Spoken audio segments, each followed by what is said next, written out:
Gramma clips. How would you run a school, a high school? How would you, a former English professor, how would you run a high school? Any education system has to have really two heads. Two heads. One head is the administrator. The administrator, he or she is the one that's in charge of, organizing the groups. This group goes to this classroom. This is the schedule. These are the supplies that they need. Purely administrative. Purely administrative. This is the way that we spend our budget. Administración. Has to be a good administrator. The other head is the one that determines the educational philosophy.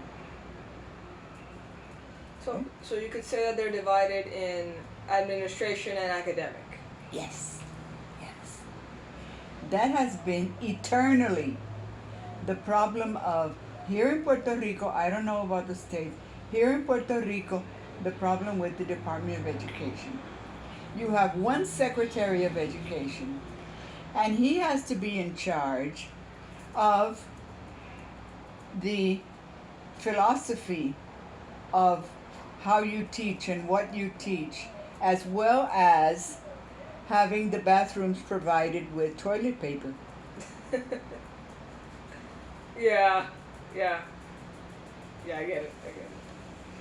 In hospitals, the way it used to be, in hospitals, I have first-hand knowledge. In a hospital, they have an administrative director, that he's the one that's in charge of those rooms clean, is there enough disinfectant, how is the They deal with the hardware. Yeah, They deal with the yeah. hardware, and then you have the. And then you had the medical director. They're the software.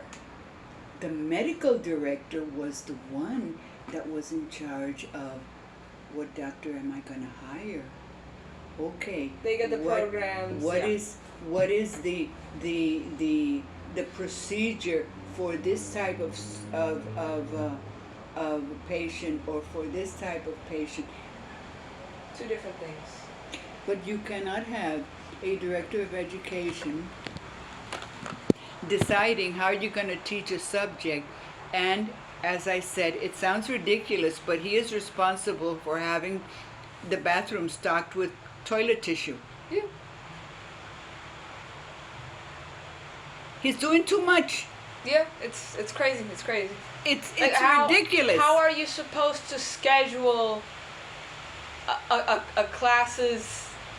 How are you supposed to schedule shit, and then also worry about when are we gonna paint the school? Or are there enough erasers? Is there enough chalk? It sounds ridiculous, but that's what they're doing. Yeah, it is. That's what they're doing. You have to divide. They've separated it so far. One is administration, and the other is academics. My school, my former school now. That was the first time I saw two directors. I was Really? I was like, what the fuck? En la INE? Yeah. Okay, tell me. Senior year, first time I see a school with two directors, and I'm like, what the fuck is this? At first I thought, okay, this school must be a shit show needing to, Okay, and what was... And on the contrary, it worked, it ran so much cleaner, now, in comparison to other Puerto Rican schools. One was administrative, One was and the other administrative, academic? and yes. But I did notice that one was there more than the other, and the other started to slack. And the other was on everything. And another So thing. you gotta really have your boundaries. where is the borderline of your job and where is the border of my job? And where can they meet sometimes? You know what I mean? The job description has to be crystal clear. And that's the problem. I don't think people are being crystal clear with their shit. When it's fuzzy and you don't know, for example, the academic director, he decides what textbooks are used. Look, mira, let me give you an example of all right. One of my directors, let's call him for now the tall one. He has his shit down, right? The kids love him, the teachers love him. He's just really good at his job. And what's his role? I can't really say right now, because I forgot. Was he in charge of the administration or the academics? I don't know. I kind of forgot, but it sometimes felt like he was doing both while the other one was absent. Now, since the tall one was in demand so much, it was kind of hard to get to. It was kind of hard to get to, right? And we're talking about this dude he was in the office, he was in the classrooms, he was on the basketball court, he was in the parking lot, he was fucking everywhere, and he was talking on the phone with 3 people at the same time. You know, he was a busy man. And he still found time for the seniors to do all their crazy shit. He was doing his job. Right? And he was doing his job and more.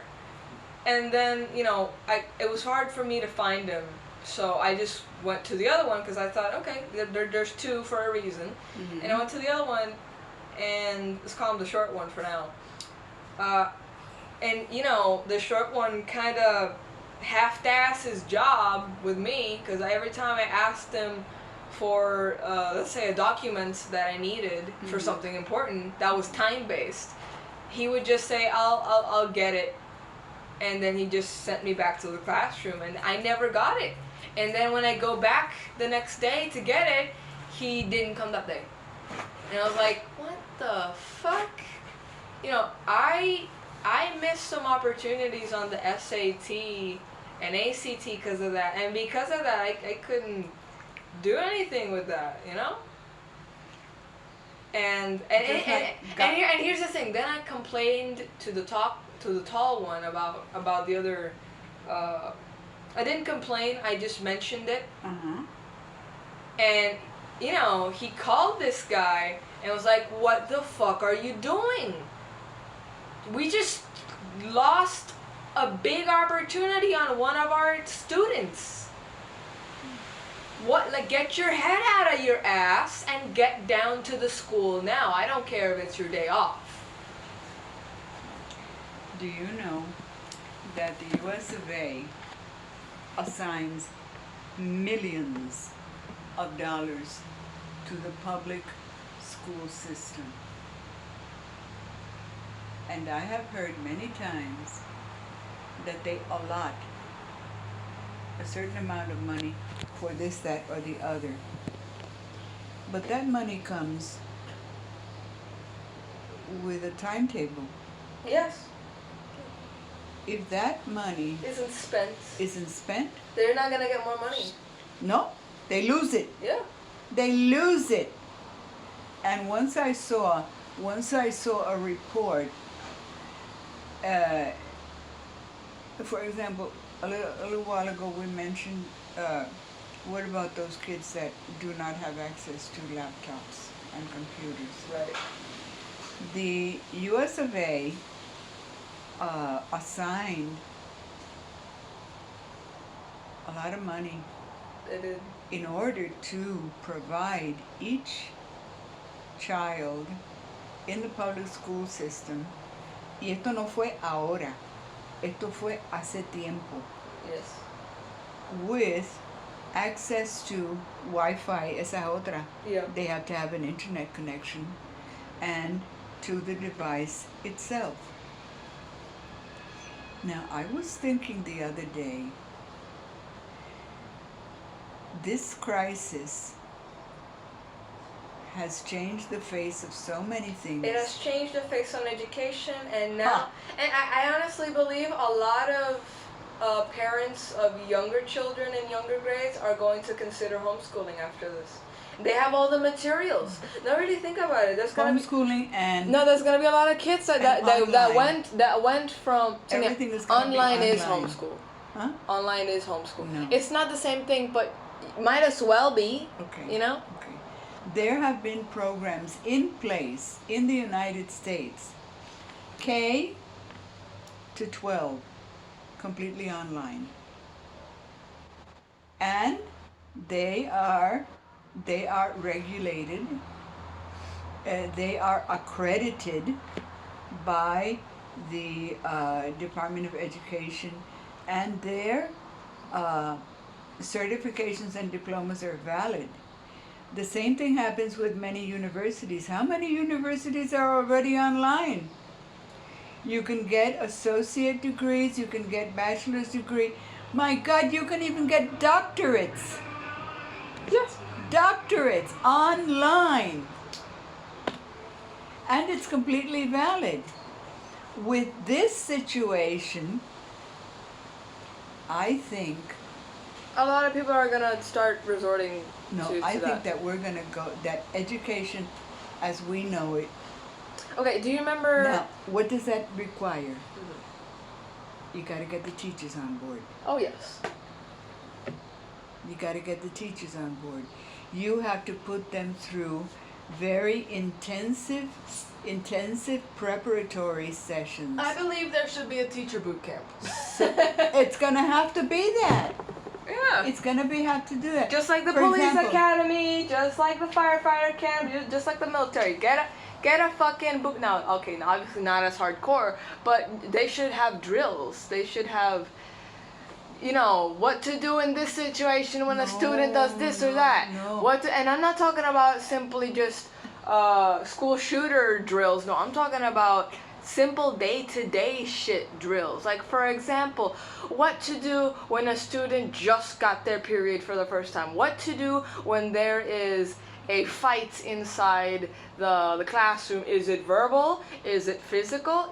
Simple shit like that. How to deal with little animals. Because if you think about it, depending on the grade, sometimes kids can behave a bit wild. Yes. This is in a normal school setting. In a normal school setting. That has always been necessary. That has always been necessary. Now, this new way to educate, the teachers are going to have to go through. For example, I was a teacher for 20 plus years. I wouldn't even know where to begin if I were in a position to have to teach Right now, online. I wouldn't even know where to begin.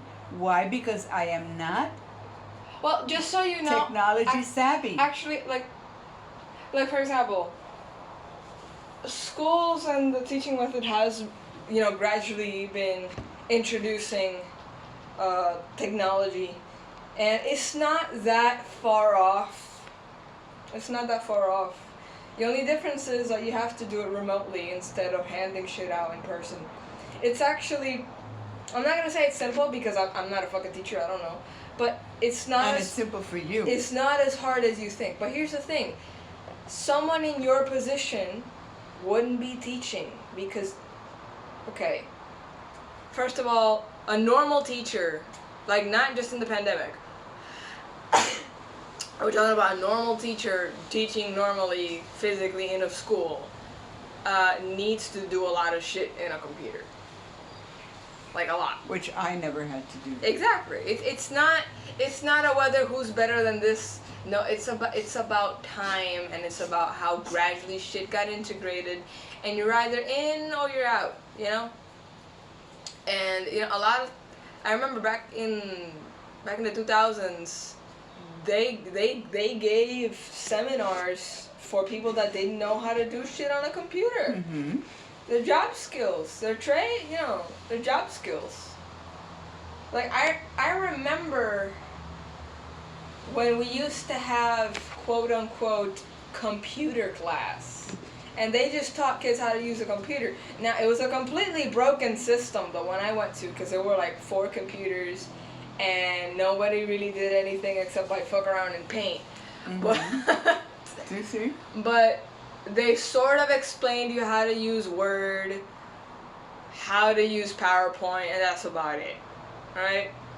And that's enough to make a couple of projects. And by projects, I mean the world's most half-assed PowerPoint presentation. But hey, 10-year-olds made it, so fuck it. Right? But now you can do shit with your phone. You do know that you can do PowerPoint presentations on your phone. I don't even know what a PowerPoint presentation is. Okay. Think. You remember back in the day, back in the olden times of you. Mm-hmm. You remember that thingy that was like a slide?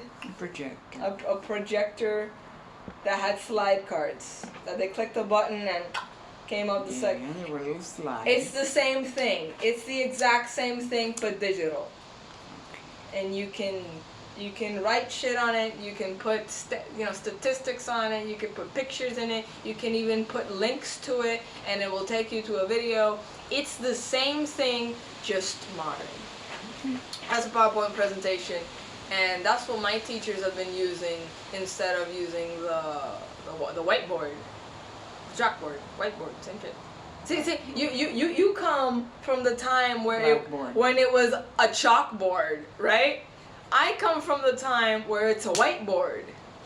And now kids, now with those markers. Exactly. I use chalk. You guys had the markers. You got the markers. And colors.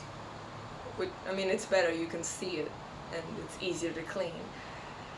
And now the kids that are right now in elementary, they are from the projector era. They use projectors that are connected to a computer. And that's the PowerPoint thing? And that's the PowerPoint. And now there are even schools that have, it's called a smart board. Mm-hmm. It's as big as a chalkboard. It's as big as a whiteboard. It's just a computer. Mm-hmm. But that size, the big screen that you can touch the screen, you can write on it. And here's the thing, a lot of people... Like what they use for the weather? Okay, no, what... They have that big thing. A lot of the things you see... Yeah, it's that, yeah. And it has that. It's that. It has buttons on the side, it's that. It has... and they go like this, and they have different It's graphics. That. It's that. Oh! Yeah, they have... There's a lot of schools that have that. You know? So you just program it, and then you things just escalate on. And I'm waiting to see how VR is going to incorporate into education, into mainstream education. VR? Virtual reality. Alright, you remember when we read Ready Player One? You remember that Wade used to go to a real life school, how they said it, real life school, but now he went to a virtual school? Mm-hmm. VR school? Mm-hmm. You remember how things were easier? Yeah. The education tools were fucking insane. Yeah. And then he didn't have to move from his desk, from his house. It's incredible. It's incredible.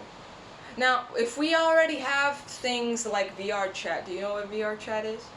Mm-hmm. Yeah, those chats. No. Chat rooms. No. VR chat. VR chat. No. It's... People call it a game. It's not a game, but it's... Imagine the Oasis. Mm-hmm. You remember? The Oasis from Ready Player One? Imagine that, but just like really, really scaled down. And people from all around the world can communicate to each other in VR format. So you see an avatar, mm-hmm. and then there's the other person, and then there's another person, and then you're just all talking to each other like if you were standing in a real room. And you can travel through quote-unquote worlds. So, like, it's a real thing. There are plazas that are VR, and you see a billion, you see a bunch of people from all around the world in VR headsets, in their avatars, just talking to each other like it was the fucking mall. You can incorporate that. Yeah. Now, VR chat is very potato. By potato, I mean it's low quality. Because it's a big system to run, and it's free, so people don't have to pay for it. So of course, quality isn't gonna be top notch, but it doesn't have to be. Now, once that gets to a certain level that it can be structured, I would like to see how it incorporates into mainstream education. Mainstream public education. Same way how computers seeped in there. Same way how every library has, the chamber with the laptops. Now, your thoughts. And this is purely a generational question. Speak up.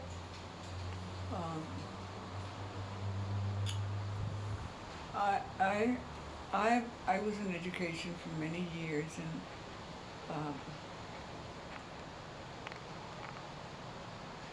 all of these things are wonderful.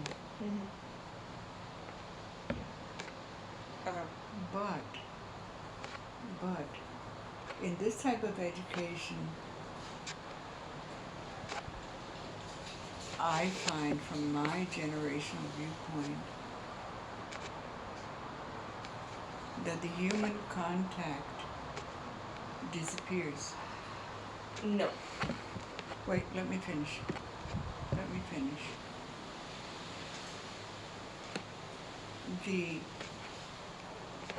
The social bonds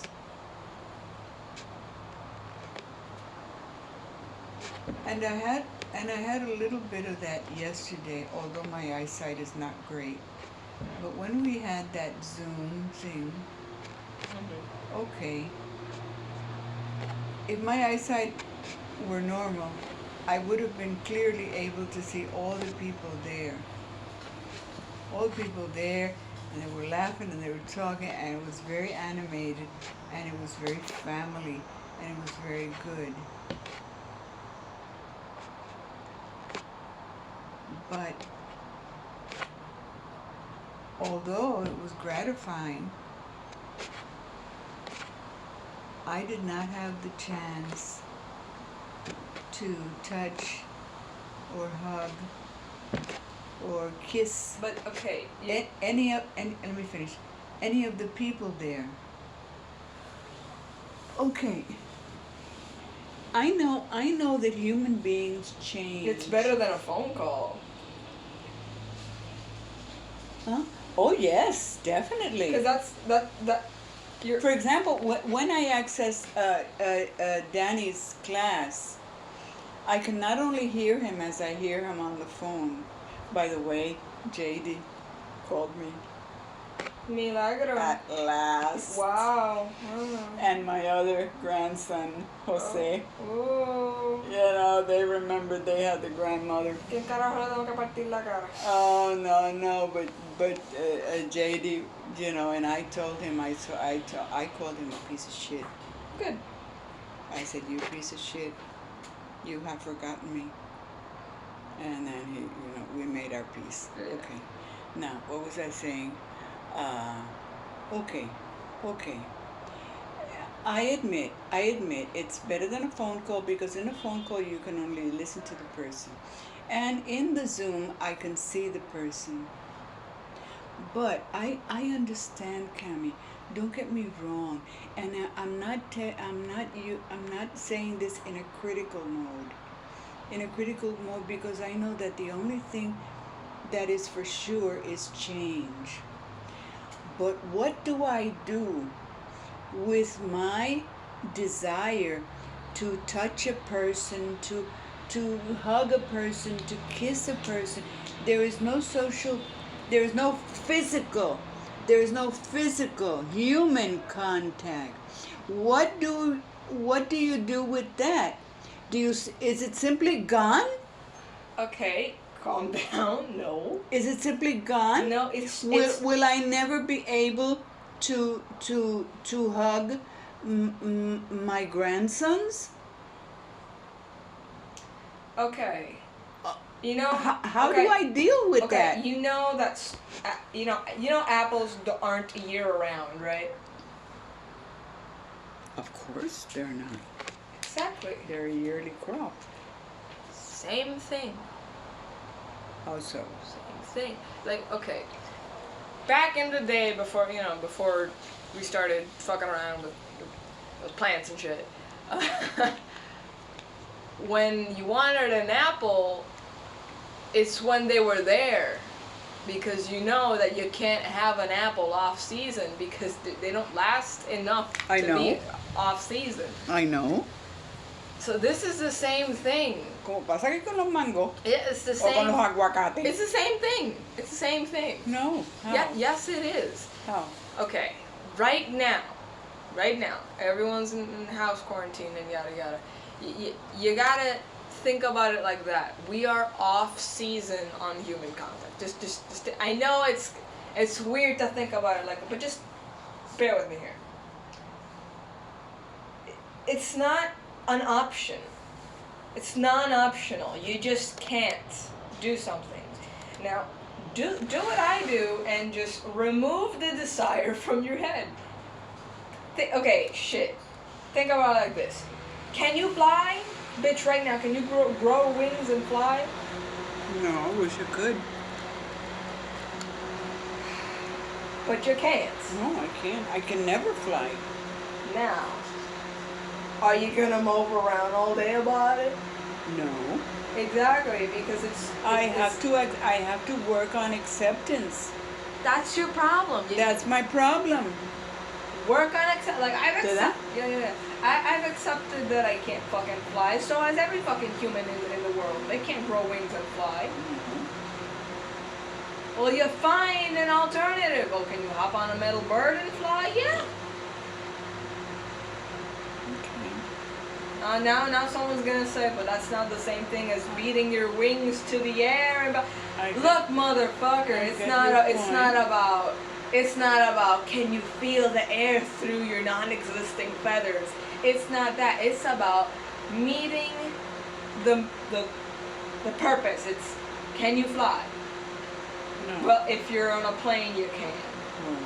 Can you be with your family? Well, you can with Zoom in a way. And with the telephone. With the telephone, it's the same thing.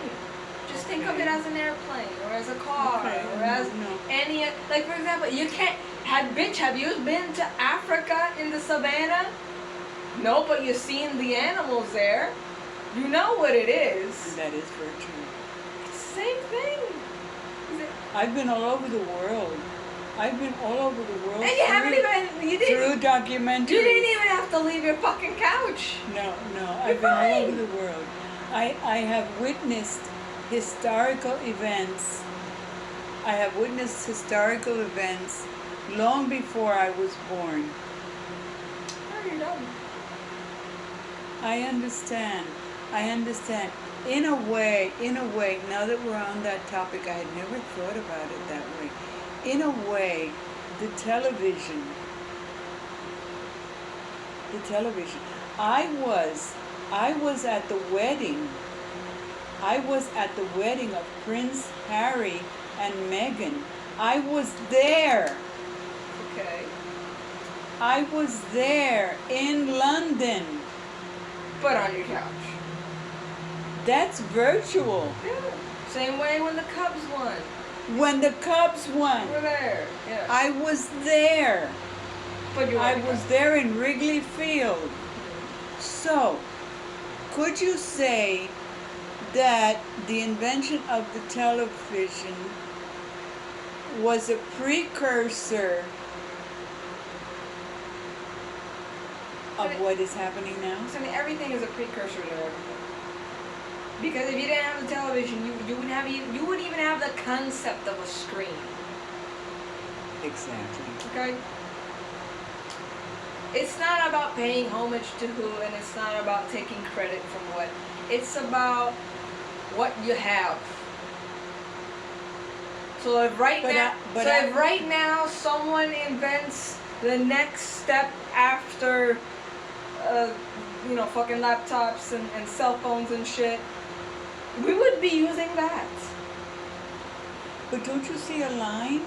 What? Don't you see a line in evolution? What? Of course, there are many inventions that I can't remember or I don't know, but I'll just the big ones, the telephone, the telephone. Through that technology, they were able to make a transatlantic communication. Yes. Transatlantic. Somebody on this side of the world could hear somebody on the other side of the world. Okay. Then, television. Qué bueno está, ¿verdad? Está durito.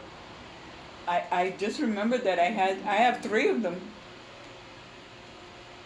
Television. People were able to witness, Cami, a man landing on the moon. I was able to witness and mourn the assassination of JFK. Miles away. Okay. It's linear. First you can hear, then you can see. And now, I think that all of this virtual stuff is actually, it's linear. It's evolution. All of these inventions, look what's happening now to medicine.